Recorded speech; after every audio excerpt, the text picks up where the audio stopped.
Hello दोस्तों, आज हम बताएंगे सी एस जे एम का रजिस्ट्रेशन किस तरीके से करते हैं। क्रोम खोलने के बाद में CSJM लिख के सर्च करेंगे।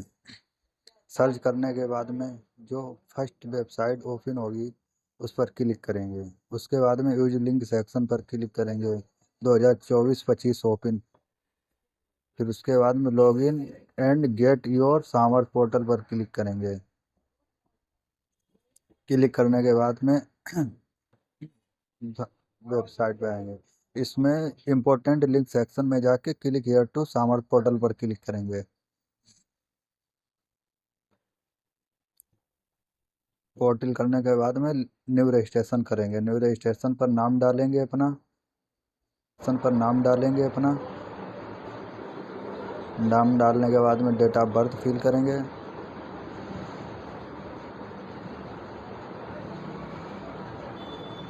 नाम डालने के बाद डेट ऑफ बर्थ फिल करेंगे।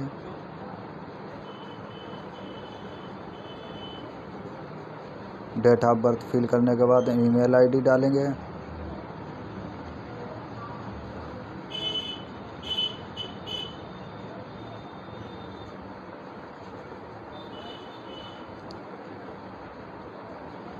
कन्फर्म ईमेल आईडी डालेंगे।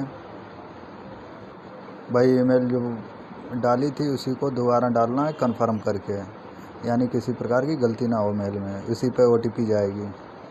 उसके बाद में पासवर्ड डालेंगे। पासवर्ड 8 कैरेक्टर का मिनिमम होना चाहिए, जिसमें कि स्पेशल कैरेक्टर अल्फ़ाबेट और न्यूमेरिक मिक्स होने चाहिए, और कम से कम 8 कैरेक्टर का होना चाहिए। कन्फर्म पासवर्ड डालेंगे। मोबाइल नंबर डालेंगे। Mobile number confirm mobile number डालेंगे। कैप्चर फिल करेंगे।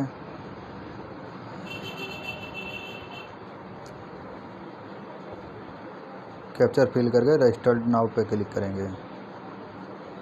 इस तरीके से हमारे फ़ोन नंबर पे या मेल पे OTP सेंड की जाएगी, जिसमें कि आप फ़ोन नंबर या मोबाइल पे OTP आई हुई OTP को देखकर यहाँ पर फिल करेंगे।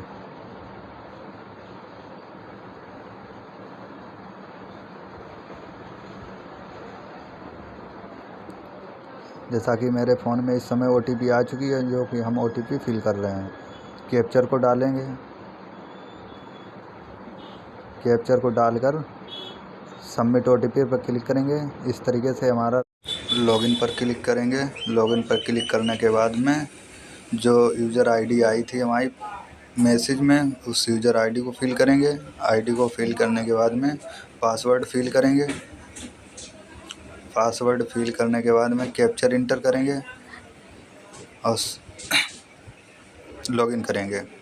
लॉगिन करने के बाद में प्रोफाइल कंप्लीट करेंगे।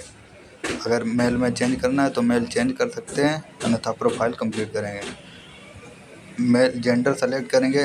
अनमेरिड स्टेटस देंगे। कास्ट सर्टिफिकेट सेलेक्ट करेंगे। कैटेगरी सेलेक्ट करेंगे। सर्टिफिकेट नंबर लिख देंगे, जात का जो भी हो।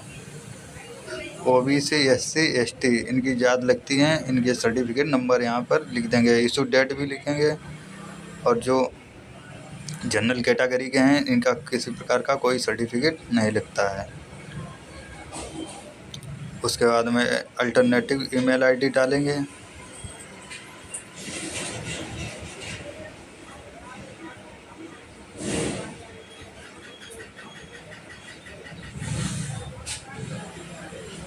अल्टरनेटिव मोबाइल नंबर डाल देंगे।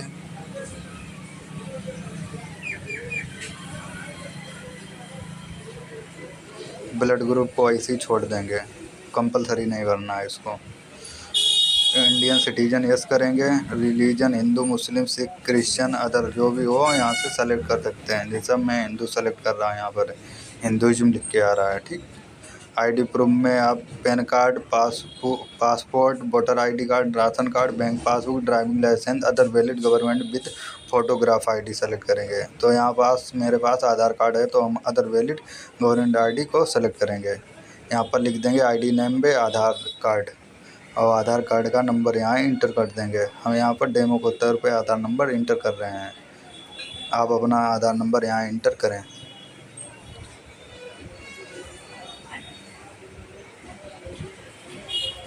आधार नंबर इंटर करने के बाद में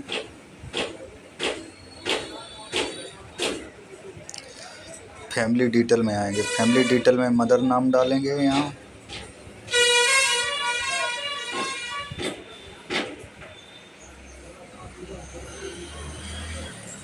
मदर मोबाइल नंबर डालेंगे, अगर है तो डाल दो, कंपलसरी नहीं है मोबाइल नंबर डालना।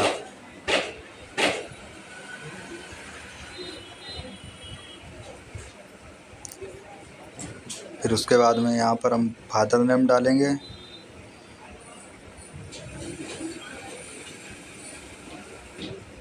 फादर के बाद फादर का मोबाइल नंबर डालेंगे, हो तो डाल दो, नहीं तो कंपलसरी नहीं है डालना, इसको छोड़ सकते हैं। जिसमें स्टार के चिन्ह बने वही कंपलसरी भरना होता, नहीं तो वो नहीं भरोगे तो आगे फार्म नहीं फिलअप होगा, उसको कंपलसरी भरना होता है। जिसमें स्टार नहीं बने वो ऑप्शनल होता है, चाहो तो भर सकते, नहीं चाहो तो नहीं भर सकते, उससे कोई दिक्कत नहीं होगी।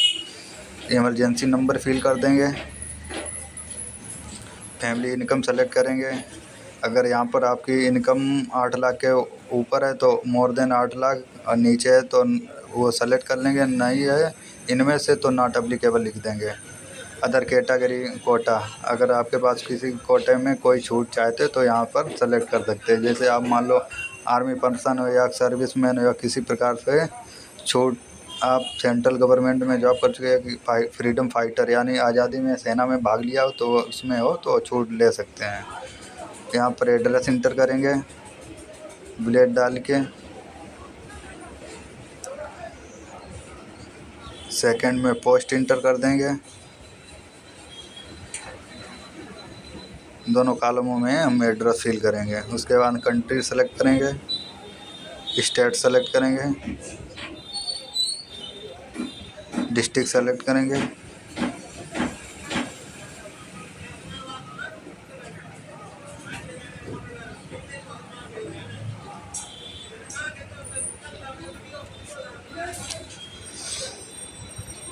पिन कोड इंटर करेंगे।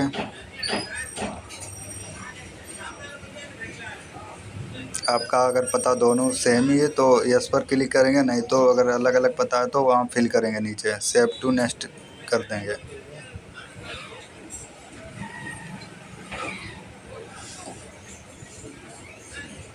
डिटेल को वेरीफाई करेंगे। अगर कोई करेक्शन करना है तो अपडेट डिटेल में क्लिक करके अपडेट कर सकते हैं। डिटेल को वेरीफाई करके चेक करके प्रोसीड टू नेक्स्ट करेंगे। यहाँ पर एरिया सेलेक्ट करेंगे, किस एरिया में रहते हो, अर्बन रूरल जैसा आपका एरिया हो वहाँ सेलेक्ट कर सकते हो। माइग्रेशन सर्टिफिकेट है तो यस करेंगे, लिविंग सर्टिफिकेट या टीसी सर्टिफिकेट है तो यस करेंगे, नहीं तो नो कर देंगे। यहाँ पर Hindi English read write speaking अगर कर लेते हो तो यस कर देंगे, सब पे टिक लगा के यस कर देंगे। उसके बाद में चेक कर लेंगे, वेरीफाई करेंगे, अगर अपडेट है तो अपडेट करेंगे, नहीं तो लिंक एबीसी कार्ड पर क्लिक करेंगे। यहाँ पर लिंक एबीसी कार्ड पर क्लिक करने के लिए क्लिक करेंगे। एबीसी कार्ड में मोबाइल नंबर आपका आधार में लगा होना अनिवार्य है, तो आधार पर क्लिक करेंगे, आधार नंबर डाल देंगे, नेक्स्ट करेंगे। नेक्स्ट करने के बाद में ऑटो कैप्चर फिल करके उसको एक्सेप्ट करके नेक्स्ट कर देंगे। ऑटोमेटिक वो डाटा आधार से ले लेगा और फाइंड करके लिंक कर देगा आपका रजिस्ट्रेशन से। आपकी डिटेल आधार और मार्कशीट में सेम होनी चाहिए तभी लिंक होगा। जैसा कि मेरा यहाँ लिंक हो चुका है। उसके बाद में हम यहाँ कागज़ अपलोड करेंगे। अपलोड डॉक्यूमेंट में सर्वप्रथम फ़ोटो अपलोड करेंगे। फ़ोटो की क्राइटेरिया 10 KB से 500 KB के बीच में होनी चाहिए, जिसका कि फॉर्मेट होना चाहिए JPG PNG JPEG, इस फॉर्मेट में फ़ोटो होनी चाहिए। 10 से 500 KB के बीच में होनी चाहिए। फ़ोटो की क्वालिटी स्पष्ट होनी चाहिए, जो फेस समझ में आए। अगर फेस सही नहीं आएगा तो वो फ़ोटो अपलोड नहीं होगी। इसके बाद में सिग्नेचर अपलोड करेंगे। सिग्नेचर का भी क्राइटेरिया सेम रहेगा, 10 से 500 KB के बीच में होनी चाहिए।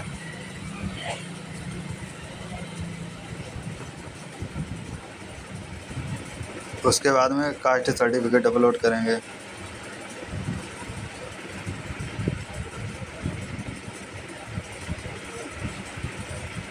उसके बाद आईडी प्रूफ अपलोड करेंगे, जैसा कि आधार कार्ड मेरे पास आईडी प्रूफ में है, तो आधार कार्ड अपलोड करेंगे। सारे डाकू अपलोड होने के बाद में चेक कर लेना है कि प्रॉपर डॉक्यूमेंट अपलोड हैं कि अलग किसी का अलग का डॉक्यूमेंट अपलोड कर दिया है। चेक करने के बाद में आपको प्रोसीड टू नेक्स्ट करना है। प्रीव्यू ऑप्शन पर क्लिक करेंगे। यहाँ पर आपको प्रीव्यू दिखाई देगा। जितना आपने प्रोफाइल में डॉक्यूमेंट कोई फार्म भरा है वो सारा प्रीव्यू ऑप्शन में शो कर देगा। क्लिक करने के बाद में यहाँ पर टर्म एंड कंडीशन एक्सेप्ट करने के बाद फ़ीस पेमेंट करेंगे। 300 रुपये की फ़ीस यहाँ कटेगी। तो यहाँ से हम फ़ीस को नेट बैंकिंग से पे करेंगे। यहाँ पर यूपीआई का ऑप्शन इस समय नहीं आ रहा है, आगे समय में आ भी सकता है, तो आप यूपीआई से कर दें। डेबिट कार्ड से कर सकते हैं, नेट बैंकिंग से कर सकते हैं, एनईएफटी से कर सकते हैं। कई ऑप्शन दिए हो, जो आपको सही लगे उस पर क्लिक करके आप पेमेंट यहाँ 300 का करा सकते हैं। जैसा कि मैंने यहाँ 300 का पेमेंट कर दिया है। पेमेंट करने के बाद में आप लॉगिन के डैशबोर्ड पे पहुँच जाओगे। लॉगिन के डैशबोर्ड पहुँच जाने के बाद में आपको अप्लाई टू कॉलेज करना पड़ेगा। अप्लाई इन कॉलेज नाउ पर क्लिक करेंगे। यहाँ पर आप कॉलेज की डिटेल फिल करेंगे। प्रोग्राम लेवल में जैसे आप बीएससी, बीए, एमए जो कुछ करना चाहते हैं उस हिसाब से आप सेलेक्ट करें। जैसे बीएससी के लिए बैचलर यानी अंडर ग्रेजुएट प्रोग्राम्स आते हैं, तो हम यहाँ बीएससी के लिए बैचलर सेलेक्ट करें। प्रोग्राम में बीएससी लिख देंगे। बीए करना चाहते हैं तो आप बीए भी लिख सकते हैं। आप कॉलेज सेलेक्ट करेंगे, जिस कॉलेज में आपका एडमिशन होना है उस कॉलेज का नाम डालेंगे। जैसा कि मैंने यहाँ कॉलेज को अपना फिल करके सर्च करके फिल कर दिया है। फिल करने के बाद प्रोसीड करेंगे। प्रोसीड करने के बाद में डिटेल सही तरीके से चेक कर लें और नेक्स्ट करेंगे। पर्सनल डिटेल चेक कर लें सही तरीके से।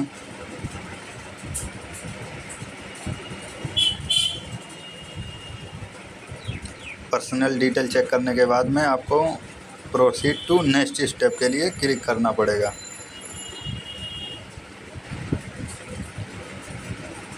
यहाँ पर एकेडमिक डिटेल में भरना है। 10+2 से बीएससी होती है, तो यहाँ 10+2 की डिटेल भरनी पड़ेगी।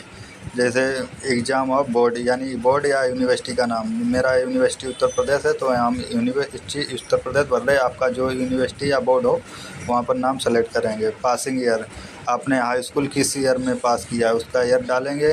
आपके कितने परसेंट लिखेंगे।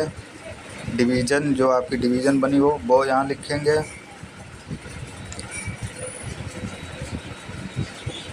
स्कूल कॉलेज का नाम इंटर करेंगे। कॉम्बिनेशन सब्जेक्ट में अगर आप चाहो तो सब्जेक्ट आल भर सकते हो, अन्यथा छोड़ दो, ऑप्शनल है। फिर 12th की डिटेल फिल करेंगे। जैसा मेरा यूपी बोर्ड है तो यहाँ यूपी बोर्ड लिख के इंटर करेंगे। स्टेटस पासिंग सेलेक्ट करेंगे। पासिंग ईयर सेलेक्ट करेंगे। स्ट्रीम सेलेक्ट करेंगे। जैसे मैंने कि साइंस सब्जेक्ट से किया है इंटर, तो साइंस सेलेक्ट करेंगे। टोटल मार्क यानी जितने सब्जेक्ट होते हैं टोटल उनके मार्क, जैसे 500 का पूर्णांक है तो 500 पूर्णांक यहाँ सेलेक्ट करेंगे। उसके बाद में जितने हमने नंबर प्राप्त किए इंटर में उस नंबर को यहाँ पर नोट करना है। उसके बाद में डिवीज़न सेलेक्ट करेंगे। जो भी डिवीज़न से आप पास हुए वो 12th में, उस डिवीज़न को सेलेक्ट करेंगे।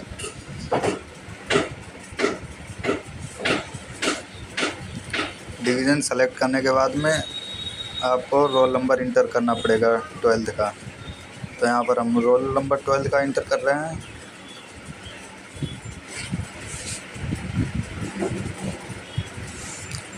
उसके बाद में कॉलेज या इंस्टीट्यूट का नाम इंटर करेंगे।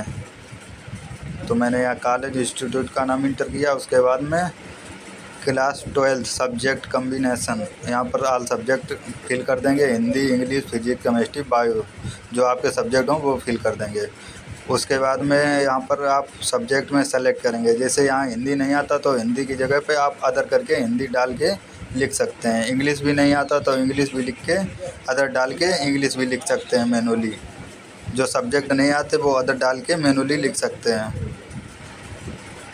जो सब्जेक्ट आते हैं वो इंटर कर देंगे। जैसे केमिस्ट्री मैंने आ रही है, केमिस्ट्री इंटर कर दी, फिजिक्स आ रही, फिजिक्स इंटर कर दी, बायोलॉजी आ रही तो बायोलॉजी इंटर कर दी। जो सब्जेक्ट नहीं आते वो अदर डाल के इंटर करना पड़ेगा। टोटल मार्क यानी कितने का पूर्णांक था वो पूर्णांक लिख देंगे यहाँ।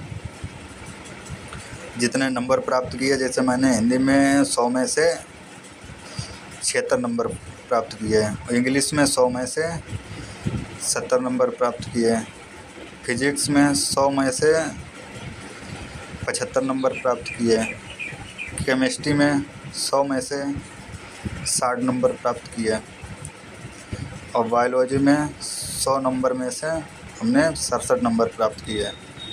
सारी डिटेल वेरीफाई करेंगे और नेक्स्ट करेंगे।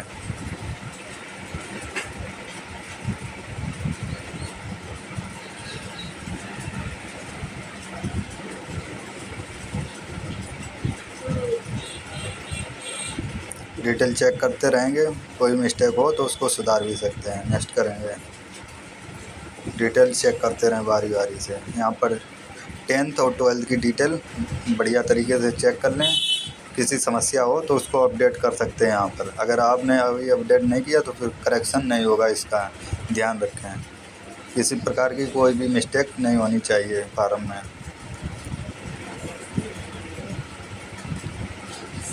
फार्म को हर बार में हर एक स्टेप को डबल वेरीफाई करना है। बहुत बारीकी से आपको चेक करना पड़ेगा। कहीं भी मिस्टेक हो तो उसको तुरंत अपडेट कर लें। अगर सबमिट फार्म कर दिया तो उसमें किसी प्रकार का चेंज नहीं होगा, ये ध्यान रखें। तो मैंने वेरीफाई कर लिया है, तो वेरीफाई करने के बाद में नेक्स्ट करेंगे।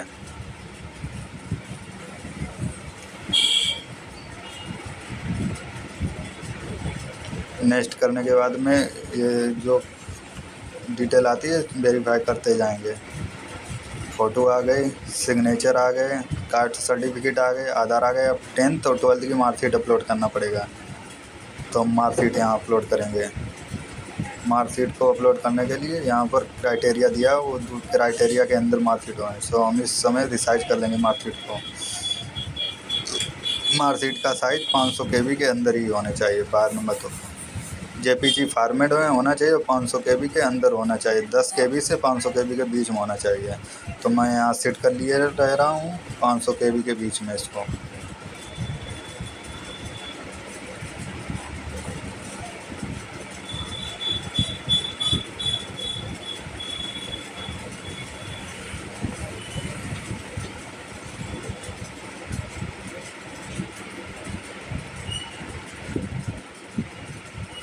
ट्वेल्थ की भी रिसाइज कर लेंगे। रिसाइज करने के बाद दोनों मार्कशीटें अपलोड करने हैं। 10th और 12th की दोनों मार्कशीटें अपलोड कर लेंगे और डिटेल चेक कर लेंगे कि जो डॉक्यूमेंट अपलोड किए वही डॉक्यूमेंट हैं प्रॉपर, कि दूसरे के डॉक्यूमेंट अपलोड तो नहीं हो गए।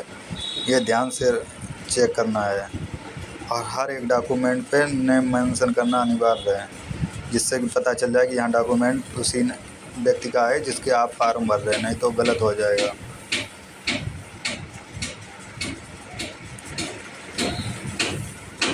बढ़िया तरीके से चेक कर लेंगे। चेक करने के बाद प्रीव्यू पर क्लिक करेंगे तो यहाँ पर जैसा मेरा कि प्रीव्यू ओपन हो गया। यहाँ पर ABC कार्ड से जैसे मेरा कि देखो डाटा मैचिंग हो गया। नेम नहीं यहाँ मैच हुआ तो नो लिख के आ रहा है, उससे कोई फ़िलहाल दिक्कत नहीं है, क्योंकि ABC कार्ड हमारी ID जनरेट हो चुकी है। इसलिए डेट ऑफ बर्थ भी मैच हो गई, जेंडर भी मैच हो गया। नेम में कैपिटल और स्मॉल के कारण मिसमैच दिखा रहा है, तो उससे कोई दिक्कत नहीं है। ABC ID हमारी जनरेट हो गई। इसलिए अगर ABC ID नहीं जनरेट होगी तो आपका फार्म आगे नहीं बढ़ेगा। जब तक आप सही उसको नहीं करोगे या आधार में डिटेल गलत है तो उसको सही कराना पड़ेगा, तभी आगे बढ़ेगा। ये ध्यान रखें। आधार में जो डिटेल दी है वो सेम डिटेल मार्कशीट में हो, फार्म में हो, तभी आधार ABC का ID से लिंक होगा फार्म, अन्यथा नहीं लिंक होगा। जब तक लिंक नहीं होगा तब तक आगे नहीं बढ़ेगा। पिछले फार्मों में क्या होता था, ऐसा कोई लिंक पोर्टल नहीं था, उसमें डायरेक्ट आप आधार नंबर डाल के फिल करके WRN नंबर प्राप्त कर सकते थे। लेकिन सामर्थ पोर्टल पर ऐसा नहीं है। सामर्थ पोर्टल पर जब तक आप ABC ID जनरेट नहीं करेंगे तब तक उस ID का लिंक सबमिट नहीं होगा, फार्म पेंडिंग दिखाई देगा। फार्म पेंडिंग होने के बाद में आपका फार्म रिजेक्ट भी हो सकता है। इसलिए ध्यान से देखें कि फार्म में दी गई जानकारी सभी सही होनी चाहिए। फार्म का प्रीव्यू चेक कर लें। प्रीव्यू चेक करने के बाद में प्रोसीड टू फाइनल सबमिट पर क्लिक करें। प्रोसीड टू फाइनल सबमिट पर क्लिक करें।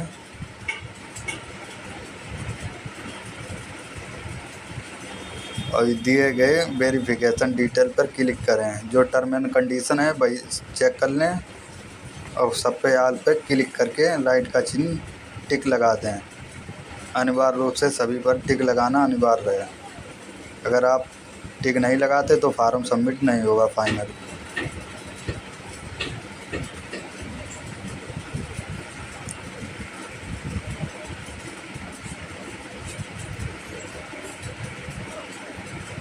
जैसा कि मैंने एक टिक हटा दिया इसलिए देखो रेड दिखा रहा है। जब फाइनल सबमिट करो तो सभी पर टिक लगाना अनिवार्य है।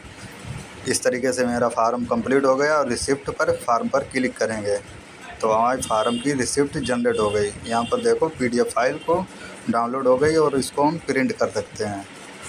धन्यवाद।